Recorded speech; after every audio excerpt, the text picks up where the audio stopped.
18వ అధ్యాయం 64వ సర్గ. విశ్వామిత్రుడు తపస్సు భంగం చేయబోయిన రంభ. యోగి పుంగవుల ప్రయత్నాలను ఫలహీనంగా రంభ చేస్తుందని, ఆమె నేర్పును ప్రదర్శించే సమయం వచ్చిందని, విశ్వామిత్రుడు తపస్సు భంగం చేయాలని, అది దేవతా కార్యమని నమ్మకంగా చేయగలిగింది రంభని ఇంద్రాది దేవతలు రంభతో అంటారు. ఆ పని చేయటం కష్టమని భావించిన రంభ చేయలేనని చెప్పడానికి సిగ్గుపడి దీనంగా 2 చేతులు జోడించి ఆ విషయాన్ని చెప్తుంది. విశ్వామిత్రుడి సమీపంలోకి పోవాలన్న ఆలోచనే గుండెలు జల్లుమనేలా చేస్తున్నదని అంటుంది. ఆయన భయంకరుడని, కోపిష్టని, నోటి దురుసుతనం ఉన్నవాడని అంటూ అలాంటి వాడి దగ్గరకు పోవాలంటే దేహం గడగడలాడుతుందని చెబుతుంది. తెలిసి కురివితో తల గోక్కోవడం ఎందుకని ప్రశ్నిస్తుంది. వజ్రాయుధం ధరించే ఇంద్రుడు నిరాయుధరాలైన ఆడదానిపై దయ తలచమంటుంది.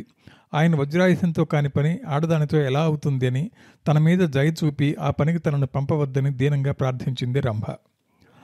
ఆమెను భయపడవద్దని, ఆమె లాంటిది అలా మాట్లాడరాదని, ఆమెకు మేలు కలుగుతుందని, ఆమె సౌందర్యాన్ని మరింత మెరుగ్గా తీసుకుని రావాలని, మన్మథుడితో సహా ఆమె ప్రక్కనే తాను ఉంటానని, ఉండి కోకిలనై కూస్తుంటానని, చెట్ల కొమ్మల్లో వసంతుడు ఉంటాడని, ఉండడం వల్ల చెట్లన్నీ వికసించి మనసును ఆకర్షిస్తాయని ఇంద్రుడు అంటాడు. ఇంద్రుడి ఆదేశం ప్రకారమే రంభ కొత్త సొగసులతో విశ్వామిత్రుడి సమీపంలోకి పోయి మనోహరమైన పాట పాడింది. వినగా ఇంపు సొంపు కలిగిస్తూ అంతకంతకు అతిశయించే పంచమధ్వనితో రంభ పాడుతుంటే ముని కళ్ళు తెరిచి చూసి తన ముందర పాడుతున్న దేవతా స్త్రీని సందేహించాడు. ఇది ఇంద్రుడి మాయ అని గ్రహించాడు. కోపంతో కళ్ళెర్ర చేశాడు. తాను కామక్రోధాలను జయించాలన్న ప్రయత్నంతో తపస్సు చేస్తుంటే పాపకార్యమని కూడా అనుకోకుండా తన తపస్సు భంగం చేయడానికి వచ్చిన రంభను దాసి అని దూషించి 10,000 సంవత్సరాలు రాయిగా పడి ఉండాలని శపించాడు. కామాన్ని జయించాలనుకుంటున్న విశ్వామిత్రుడికి కోపం పోలేదు. ఇంకా తానిచ్చిన శాపాన్ని గొప్ప తపోబలం, బుద్ధిబలం, విస్తారమైన తేజస్సు ఉన్న బ్రాహ్మణుడు పోగొట్టి ఆమె రక్షిస్తాడని శాప విమోచనం గురించి కూడా చెప్తాడు. తటాలను శపించాడు కానీ తొందరపడ్డందుకు చింతించాడు విశ్వామిత్రుడు. ఓర్పు లేకపోయినందుకు పరితపించాడు. అక్కడే ఉండి ఇదంతా గమనిస్తున్న ఇంద్రుడు, మన్మథుడు భయంతో పారిపోయారు. కొంచెం కూడా తనకు శాంతగుణం లేకపోయిందని విచారపడ్డాడు విశ్వామిత్రుడు. రంభ తనను మోసగించేందుకు వచ్చిందని అనవసరంగా కోపగించుకున్నానని, తనను ఆమె ఏమి చేయలేదని ఎందుకు గ్రహించలేకపోయానని, తన సమ్మతి లేకుండా ఆమె తనను చెరచలేదు కదా అని, చీపమ్మంటే పోయేది కదానని, అకారణంగా తపస్సు నాశనం చేసుకుంటుంది కదానని, కామక్రోధాలను జయించానని బ్రహ్మను అడగాల్సిన పని లేకుండా తనకే తెలిసిందని, కామాన్ని జయించిన ఆ క్రోధాన్ని జయించలేకపోతుంది కదా అని పరిపరి విధాలు విచారించాడు. ఎలాగైనా కోపాన్ని జయించి తీరాలని నిశ్చయించుకుంటాడు మనసులో. కోపం రానియనని, నోరు విప్పి ఒక్క మాటైనా పలకనని, దేహాన్ని సన్నగిల్ల చేయాలని, ఇంద్రియాల పొగరు అణచాలని, కామాన్ని పూర్తిగా చంపాలని, ఒకరు నొక్కినా తొక్కినా ఒక విధంగానే ఉంటానని నిర్ణయించుకుంటాడు. ఆహారం తినకూడదని, ఊర్పు విడవద్దని, కోపం అనేదాని మనసులో కూడా స్పృశించవద్దని, తనకు బ్రాహ్మణత్వం లభించిందాకా ఉండి తీరుతానని నిశ్చయించుకున్నాడు విశ్వామిత్రుడు. 65వ సర్గ. ఘోర తపస్సు చేసిన విశ్వామిత్రుడు. ఉత్తర దిక్కు వదిలి తూర్పు దిశగా పోయిన విశ్వామిత్రుడు మాటలు చాలించి 1000 ఏళ్లు విశేష నియమంతో తపస్సు చేశాడు. ఎన్ని విఘ్నాలు వచ్చినా, ఎవరు కల్పించ తలపెట్టినా కోపం తెచ్చుకోలేదు. విజృంభించిన విశ్వామిత్రుడు తన సంకల్పం ప్రకారం 1000 సంవత్సరాలు పరిపూర్ణంగా తపస్సు చేసిన పిదప భోజనం చేద్దామని విస్తర ముందు కూర్చున్నాడు. ఒకరోజు ఆయన ఇంకా భోజనం చేయడం మొదలుపెట్టకముందే బ్రాహ్మణ వేషంలో వచ్చిన ఇంద్రుడు తాను ఆకలితో ఉన్న బ్రాహ్మణుడనని, ప్రాణం పోతున్నదని అన్నం పెట్టమని అడిగాడు. వెంటనే ఏమీ ఆలోచించకుండా, ఎంతమాత్రం కోపం తెచ్చుకోకుండా తాను తిందామనుకున్న అన్నమంతా బ్రాహ్మణుడి వేషంలో ఉన్న ఇంద్రుడికి పెట్టాడు. తదనంతరం శుష్క ఉపవాసంతో నేలపై నిలబడి శ్వాస విడవకుండా మరో 1000 ఏళ్లు మునిపటి వలనే ఘోరమైన తపస్సు చేశాడు. అప్పుడు ఆయన శిరస్సు నుండి భయంకరమైన పొగ వచ్చి లోకాలను గందరగోళంలో పడేసింది. దేవతలు, గంధర్వులు, అసురులు, పన్నగులు, వారి సంబంధులు కలవరపడి బ్రహ్మ వద్దకు పోయారు. విశ్వామిత్రుడి మూలాన జగత్తుకు కీడు కలగకుండా కాపాడమని, ఆయనలో కామక్రోధాలున్నాయేమోనని ఎన్ని విధాల పరీక్షించినా అవి మచ్చుకు కూడా కనిపించలేదని, ఆయన మనస్సు ఎంతో నిర్మలంగా మెరుగుపెట్టిన బంగారంలా ఉన్నదని, ఏమాత్రం ఆలస్యం చేయకుండా ఆయన తపస్సుతో లోకాలన్నీ ధ్వంసం కాకముందే అతడి కోరిక నెరవేర్చమని బ్రహ్మను ప్రార్థించారు వారంతా. లోకమంతా కీడును శంకించి హాహాకారాలు చేస్తున్నదని, దిక్కులన్నీ వ్యాకులపడి తపిస్తున్నాయని, సముద్రం కాగి పొంగుతున్నదని, కొండలు కరిగిపోతున్నాయని, భూమి వణుకుతున్నదని, పెనుగాలి జగత్తునంతా పీడిస్తున్నదని, లోకులందరూ నాస్తికుల మాదిరిగా ఉపాసనం చేయటం మానుకున్నారని, సూర్యకాంతి చెడిపోయిందని, జగాలన్నీ ఎంతో కష్టపడుతున్నాయని అంటూ వీటన్నిటికీ విశ్వామిత్రుడు ఉపవాసంతో తపస్సు చేయటమే కారణమని వివరిస్తారు. విశ్వామిత్రుడు తపస్సు వలన పుట్టిన వేడి ప్రళయకాలంలో పుట్టిన అగ్నిలాగా లోకాలన్నింటినీ అడ్డం లేకుండా కాల్చివేస్తున్నదని, వెంటనే ఆయనకు ఇంద్రుడి పదవినైనా ఇచ్చి లోకాలను కాపాడమని వేడుకుంటారు. ఇలా ప్రార్థించిన వారందరినీ తన వెంట పెట్టుకుని విశ్వామిత్రుడు దగ్గరకు వచ్చిన బ్రహ్మ అతడి తపస్సు ఫలించిందని చెప్పి అతడికి బ్రాహ్మణత్వం లభించిందంటాడు. తపస్సు చాలించి లెమ్మంటాడు. విశ్వామిత్రుడికి బ్రహ్మనిషత్వాన్ని ఇచ్చిన బ్రహ్మ తనకు దీర్ఘాయువునిచ్చానని, అనేకమైన మేలు తనకు జరుగుతుందని, తనను తపస్సు నుంచి లేచి యథాసుఖాన్ని పొందమని చెప్పిన బ్రహ్మతో విశ్వామిత్రుడు తన కోరిక వివరించాడు. తనకు బ్రాహ్మణత్వం లభిస్తే వాళ్లలాగే తనకు ఓంకారం, వేదాధ్యయన అధ్యాపనాధికారం, యాచనాధికారం కలగాలని అడుగుతాడు. తనకు మరో కోరిక ఉందంటాడు విశ్వామిత్రుడు. బ్రాహ్మణుల వేదాలు, క్షత్రియుల వేదాలు అందరికంటే మొదలు తెలిసిన వశిష్ఠుడు వచ్చి తనకు బ్రాహ్మణ్యం లభించిందని అంగీకరించాలని, అంతవరకు తాను బ్రాహ్మణుడినేనన్న నమ్మకం తనకు కలగదని అంటాడు. ఆయన కోరిక మేరకు దేవతలు వశిష్ఠుడి వద్దకు పోయి అది నెరవేర్చమని ఆయన ప్రార్థించారు. ఆ మహాతపస్వి వచ్చి విశ్వామిత్రుడితో స్నేహం చేసి అతడు బ్రహ్మర్షి అయ్యాడని చెప్పాడు.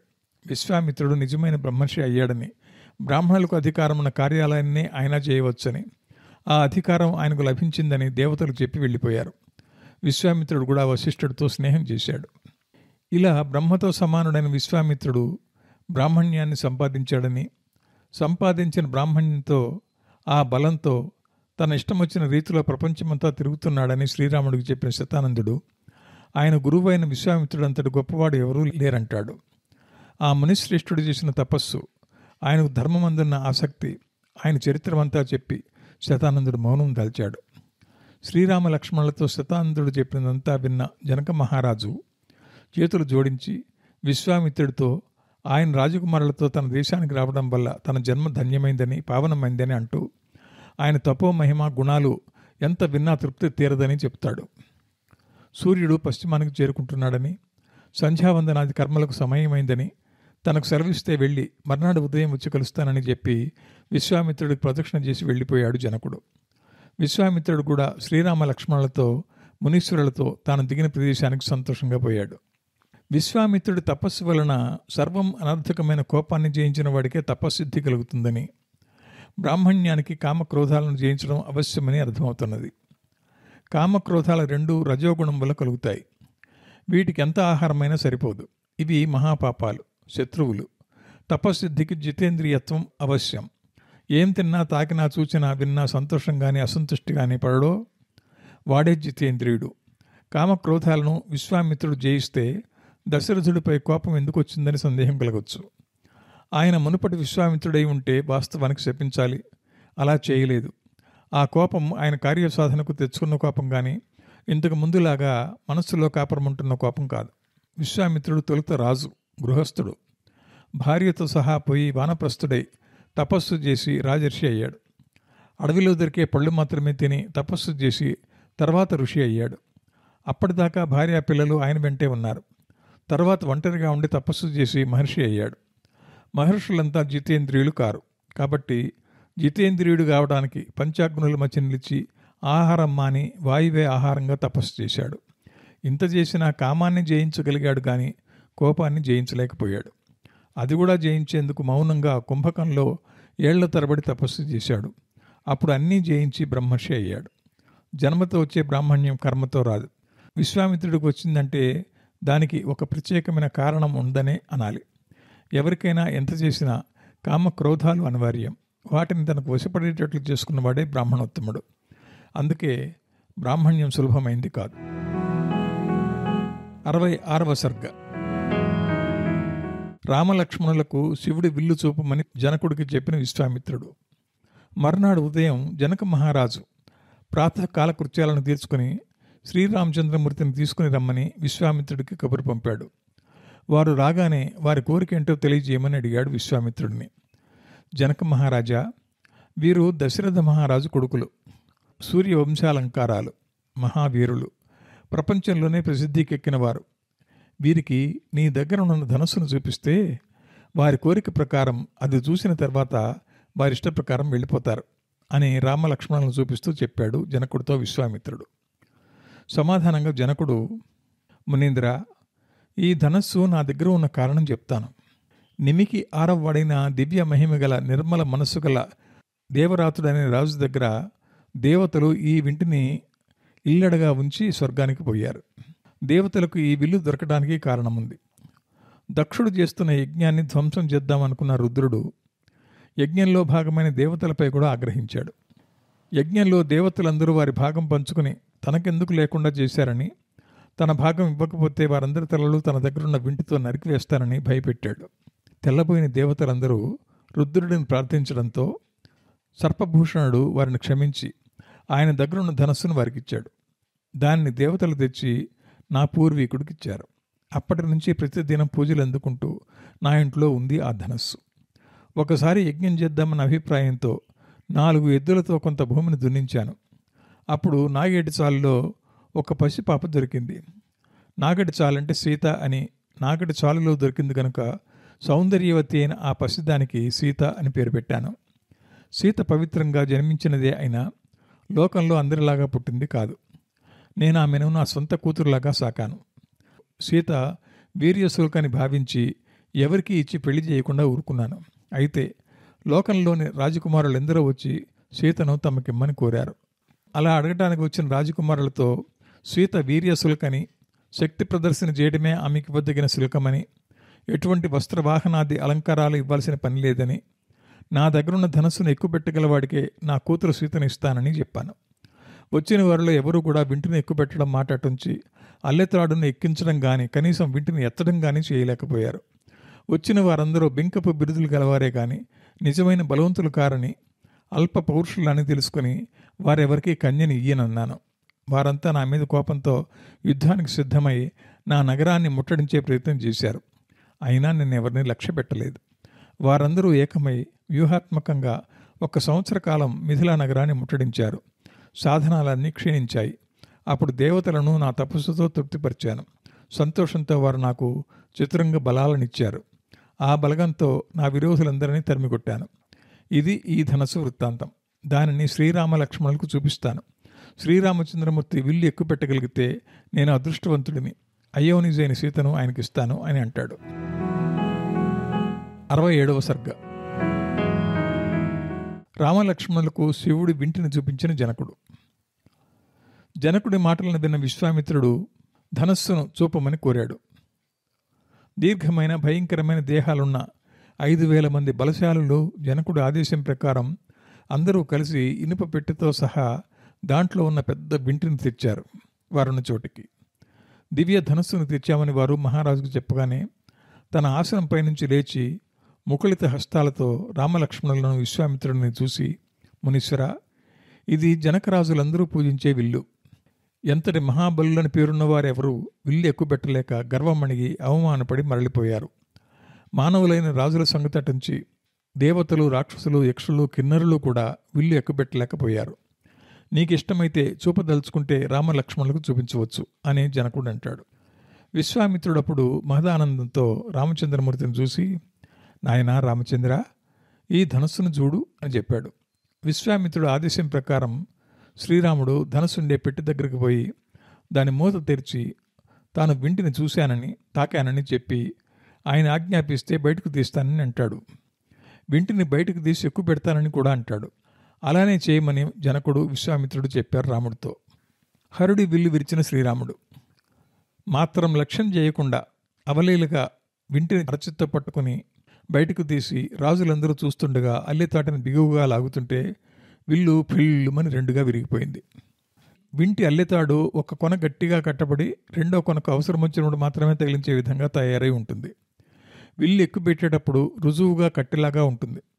విల్లు ఎక్కుపెట్టాలనుకునేవాడు కొంచెం పైగా దండాన్ని పట్టుకుని ఎత్తి అల్లెతాటిని ఈడ్చి తన పిడికిలి కిందుండే కోపుకు తగిలిస్తాడు. ఇలా ఈడ్చి తగిలించడంలో మితం కంటే ఎక్కువగా లాగితే ధనుర్దండం విరుగుతుంది. శ్రీరాముడు అదే చేశాడు. ఇది విలుకాడి బలాతిశయం తెలియజేస్తుంది. విరిగిన వింటిని చప్పుడు పిడుగుపడినప్పుడు కలిగే ధ్వనిలా కొండలు పగిలిపోతున్నట్లుగా భయంకరమైన ధ్వనితో భూమి వణికింది. రామలక్ష్మణులు, విశ్వామిత్రుడు, జనక మహారాజు తప్ప మిగిలిన వారందరూ మనసు భ్రమించి స్మృతి తప్పి నేలపై పడిపోయారు. కొంచెం సేపు అయిన తర్వాత అక్కడున్న వారందరికీ స్మృతి వచ్చింది. జనకుడు విశ్వామిత్రుడితో, నేనెందుకు ఇలాంటి ప్రతిజ్ఞ చేశాను? విల్లు ఎక్కువ పెట్టగలిగేవారు ఎవరైనా ఉన్నారా? నా మాట దక్కేదెలా? సీతకు వరుడు దొరుకుతాడా? మానవుల్లో దేవతల్లో అలాంటి వాడు కనిపించలేదే అని భయపడ్డాను. రామచంద్రమూర్తి అన్ని విధాలుగా నన్ను మెప్పించాడని, ఇతడు ఈ వింటిని ఎక్కువ పెట్టగలడో లేదో నన్ను భయపడ్డాను. సీతనిస్తే బాగుంటుందని అనుకుంటుండగానే ఆయన విల్లు విరిచాడు. ఆయన అల్లుడయ్యే అదృష్టం నాకుందో లేదో అనుకున్నాను. మునీంద్ర, రామచంద్రమూర్తి భుజబలం చూశాను, కళ్ళారా చూశాను. రామచంద్రమూర్తి వింటిని విరిచాడు. ఇది వాస్తవానికి మిక్కిలి అసాధ్యమైన పని, ఆశ్చర్యకరమైన పని. మా సీత రామచంద్రమూర్తిని మగడిగా గ్రహించడం అంటే అది నా అదృష్టం. నేను ధన్యుడినయ్యాను అంటాడు. తన ముద్దుల కూతురు సీత దశరథ కుమారుడు శ్రీరామచంద్రుడిని భర్తగా పొందటం వల్ల తమ జనక కులానికి కీర్తి సంపాదించి పెట్టినట్లయిందని కూడా అంటాడు జనకుడు విశ్వామిత్రుడితో. దశరథుడి దగ్గరకు దూతలను పంపిన జనకుడు, నా కూతురు వీర్యశుల్క అనే పేరుతో నేను చేసిన ప్రతిజ్ఞ ఫలించింది. నేనన్న మాట ప్రకారం నా ప్రాణం కంటే ప్రియమైన భూపుత్రి సీతను గొప్ప గుణాలున్న శ్రీరామచంద్రమూర్తికిచ్చి వివాహం చేస్తాను అని జనకుడు సీతను రాముడికి ధారాదత్తం చేసే ప్రయత్నం చేశాడు. కానీ రాముడు అందుకు అంగీకరించలేదు. తనను విశ్వామిత్రుడు చెప్పిన పని చేయాల్సిందిగా తన తండ్రి ఆజ్ఞాపించాడని, ఆయన వింటిని చూడమంటే చూశానని, ఎక్కుపెట్టమంటే పెట్టానని, అది నిస్సారమైంది గనక పెళ్ళిని విరిగిపోయిందని అంటూ వివాహం ఆడటానికి తనకు తండ్రి ఆజ్ఞ లేదని జనకుడికి చెప్పాడు.